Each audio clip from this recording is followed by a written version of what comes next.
जहाँ तक रही सर्दी की बात, उसमें ये है कि बिल्कुल सच है, सर्दी एक तो बहुत ही सर्दी वहाँ पर हो जाती है। दूसरा वो जो विंड चिल फैक्टर होता है, वो भी बहुत ख़तरनाक है, क्योंकि जब तेज़ हवा चलती है इस सर्दी में, तो उसको बर्दाश्त करना भी बहुत मुश्किल हो जाता है। और तीसरी बात, इन इलाकों पे ऑक्सीजन सप्लाई जो है वो वैसे भी कम है। तो ज़्यादा देर पर यहाँ पर रहना किसी भी सैनिकों के लिए मुश्किल पड़ती है। जहाँ तक भारत के सैनिकों की बात है, वो तो पूरी तरह से एक्लाइमेटाइज्ड हैं, और जो थर्ड स्टेज एक्लाइमेटाइजेशन होती है, वहाँ तक भी हमारे सोल्जर्स तैयार हैं। तो भारत के लिए मुझे नहीं लगता है कि कोई प्रॉब्लम यहाँ पर रहेगी। जहाँ तक चीन की बात करते हैं, ये बात सही है कि कुछ सोल्जर्स के लिए प्रॉब्लम होगा, और इसलिए एक कारण ये भी हो सकता है कि चीन हल चाहता है।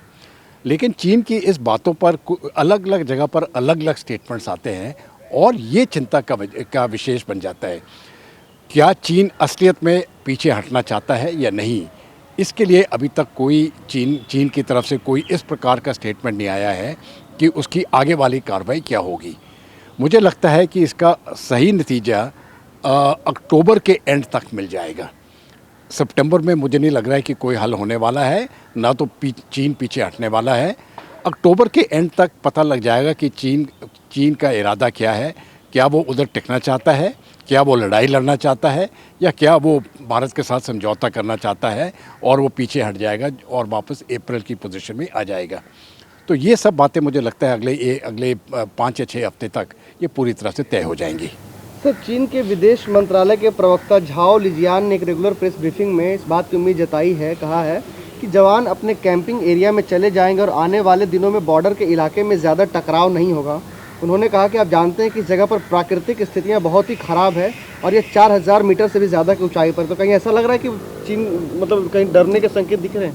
अभी अगर उनके फॉरेन मिनिस्टर की तरफ से इस प्रकार का स्टेटमेंट आया है, तो ये तो एक तरफ से ये एक वो इंडिकेशन देता है कि चीन वहाँ से हटना चाहती है।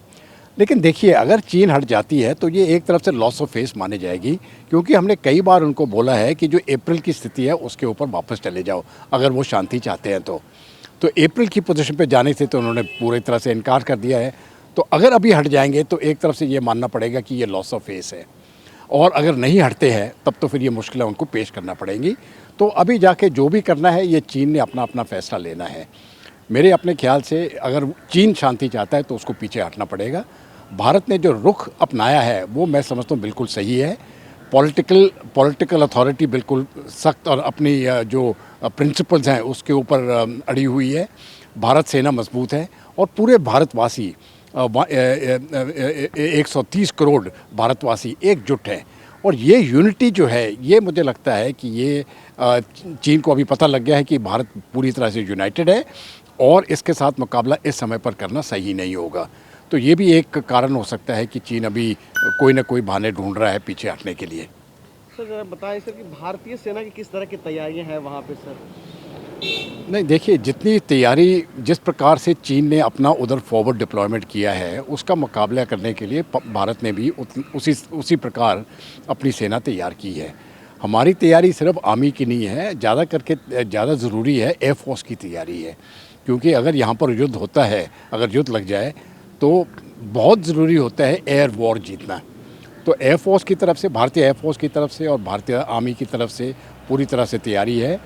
और जिस प्रकार से चीन ने अपना उधर फॉरवर्ड डिप्लॉयमेंट किया है, उसका मिरर डिप्लॉयमेंट जिसको कहते हैं, वो भारत की तरफ से है।